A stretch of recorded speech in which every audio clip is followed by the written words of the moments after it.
Picture a room so small that two people can barely sit inside it. Bare wood, one flower, no gold, no ornament, nothing built to impress anyone. To enter it, even the most powerful warlords in Japan had to set down their swords and crawl through a doorway barely 2 feet high. The man who built that room and the entire philosophy behind it was named Sen no Rikyu. For decades he shaped the taste of an entire nation, standing at the right hand of the single most powerful man alive in Japan. Then, in 1591, that same man he had served so faithfully ordered him to cut open his own stomach. To this day, historians still do not agree on exactly why. He was born in 1522 in Sakai, a wealthy trading port near Osaka, the son of a fish wholesaler. Not a noble beginning, but Sakai's merchants had money, and money bought access to something every powerful man in Japan wanted: the tea ceremony. For over a century, chanoyu, the way of tea, had been a display of wealth. Warlords competed to own imported Chinese bowls and scrolls worth more than a small castle, and drank together surrounded by that luxury to show off their rank. Rikyu trained under tea masters who were already pushing against that trend, and by his 30s he had built a reputation sharp enough to reach the two most powerful men in the country. He served Oda Nobunaga first, then, after Nobunaga's death, Toyotomi Hideyoshi, the peasant-born general who finished uniting Japan. Under Hideyoshi, Rikyu did not simply pour tea. He took an aesthetic philosophy called wabi-sabi, beauty found in simplicity, imperfection, and the passing of time, and turned it into the defining standard of Japanese taste. Cracked, lopsided, handmade Japanese and Korean bowls became more prized than flawless Chinese porcelain. A single wildflower replaced elaborate arrangements. Silence replaced spectacle. He did not just serve powerful men tea. He decided, for an entire culture, what beauty was supposed to look like. Rikyu's most radical creation was not a bowl or a flower arrangement. It was a room. He designed tea rooms as small as 2 tatami mats, barely large enough for host and guest to sit knee to knee. Plain wood, plain walls, nothing to distract from the moment itself.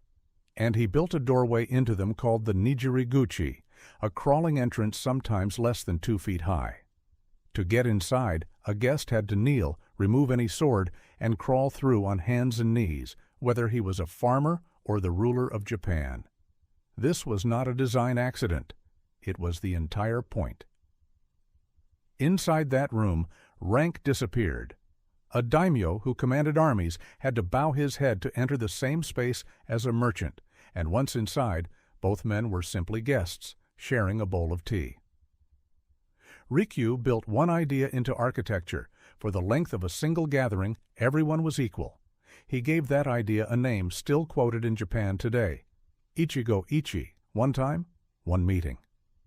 Every gathering, he taught, happens exactly once and will never happen again in quite the same way, so it deserves complete presence and attention. It was a philosophy of tea. In a country ruled by the sword, it was also a quietly radical statement about what a room could force even the most powerful man in Japan to do. By the 1580s, Rikyu was no longer just a tea master. He was one of the most powerful men in Japan who had never commanded a single soldier.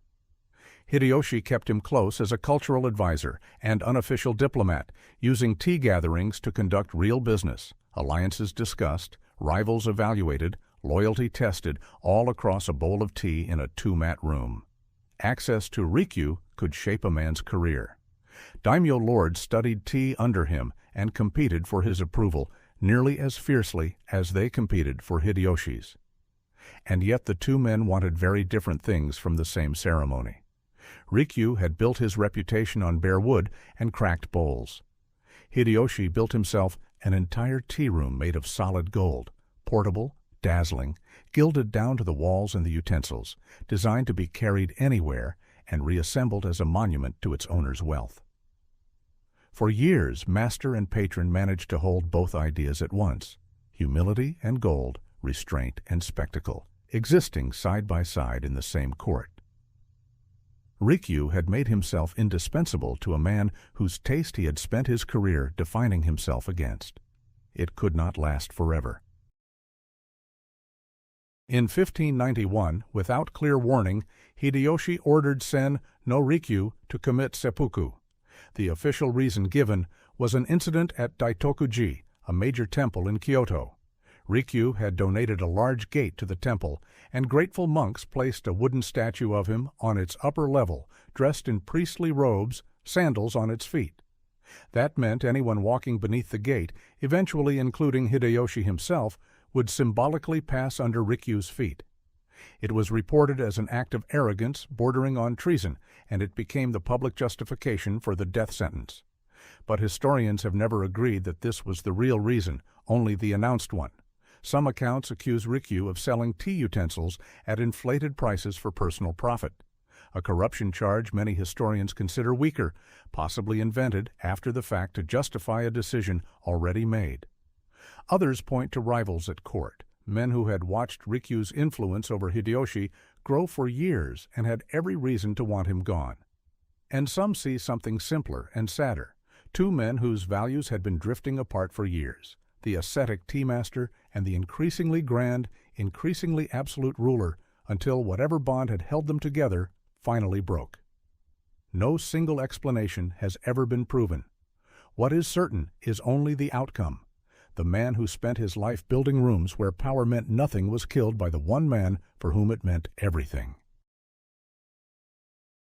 Rikyu was ordered to take his own life at his residence in Kyoto in the spring of 1591. He was 69 years old. According to accounts passed down by his disciples, not a contemporary eyewitness record, and likely shaped by decades of retelling, he spent his final morning hosting one last tea gathering for his closest students. He served tea calmly in the same unhurried manner he had taught for decades, then gave each guest a piece of the equipment as a parting gift. Only after the ceremony ended did he perform seppuku, alone. Whether every detail of that morning is exactly true, the story survived for a reason. It is the ending his students and Japan wanted to believe, that the man who had taught an entire country to be fully present for a single, unrepeatable moment met his own final moment the same way. His death did not end his influence. It may have sealed it. The aesthetic he built, the humble bowl over the flawless one, the small room over the palace, the single flower over the arrangement, became and remains one of the most recognizable ideas in Japanese culture. Wabi-sabi outlived the ruler who killed the man who defined it. Hideyoshi himself died 7 years later. His golden tea room was eventually dismantled, remembered mostly in museums and history books. Rikyu's two-mat room and the crawling doorway that made a lord kneel like anyone else still shapes how tea is served in Japan today. No one alive can say with certainty why Hideyoshi killed him. A statue, a business dispute, jealous rivals, or two men who simply grew apart. The record allows for all four and confirms none. What the record does confirm is this. Sen no Rikyu spent his life insisting that power meant nothing inside his tea room.